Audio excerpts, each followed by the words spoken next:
Thank you and welcome to the show this morning. The topic this morning is the Nashville Black Covenant Coalition, and we're fortunate to have with us this morning to talk about the Nashville Black Covenant Coalition, the coordinator of the Nashville Black Covenant Coalition, Mr. KCaine. And of course, Mr. Caine, let me welcome you to the show this morning. And to tell you how delighted, Mr. Caine, we are to have you here to talk about this issue of the Nashville Black Covenant Coalition, a group of individuals that have gathered together, and you are the coordinator of this group. But before we get into this Nashville Black Covenant Coalition, Mr. Caine, let's talk about KCaine. Okay. Let's have you to give us a little information about your background, your education, and some of the things that were important that eventually got you involved as the coordinator of the Nashville Black Covenant Coalition, and then we'll talk about the coalition itself. Okay, well, my name is KCaine. I'm from a little small town called Fayette, Alabama.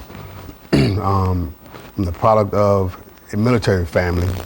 My father traveled extensively, spent a lot of time in Europe, up and down the East Coast. And then finally, I attended Alabama State University for a couple of years, and then I eventually transferred to Tennessee State University. And I've been here ever since. By profession, I'm a speech-language pathologist, but I'm also a deacon in my church.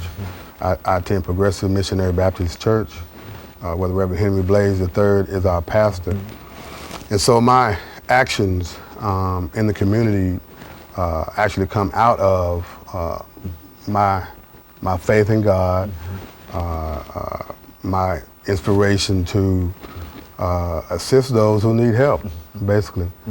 Very good. And you know now, Mr. Caine, when we talk about, excuse me, the Nashville Black Covenant Coalition, exactly what are we talking about? Why don't you give our audience some idea of what this organization is all about and how it came into being and who the members of this coalition, that kind of information. Okay. Yes. Well, they got started back in 2006, back when Tavis Smiley's book, The Covenant of Black America, came out, and it went to the top of the New York Times bestsellers list.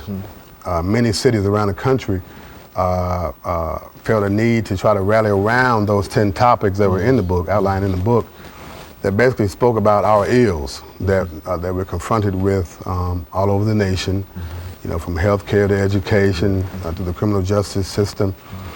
And so a group of us, people like Kwame Lillard, Reverend Blaze, Dr. Al Hadid, Mr. Matthew Walker Jr. from the Civil Rights Movement, and others, got together and we started just kind of, discussing what can we do here in Nashville at this time. And so we had a series of meetings and long discussions, and the NBCC was formed with the goal to educate our community, but also to sort of act as a catalyst to help those who need help, in order to make this country, more democratic. So, issues that our community is in dire need of help in. When you mentioned the book, and I think you indicated 10 items that that the group considered to be important, that African American, that people ought to be concerned about, that has brought all of you together. Now, what would you consider to be? Let's talk about some of those issues. Let's look at what might be considered to be the number one issue during this first segment that you felt that you had to deal with. What's the major issue that individuals ought to be involved in at this time?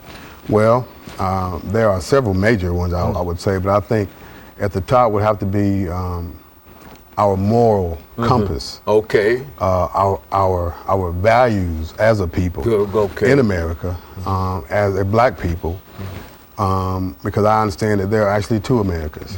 And so we represent Black America, and economics is a major player, of course, in this capitalist system.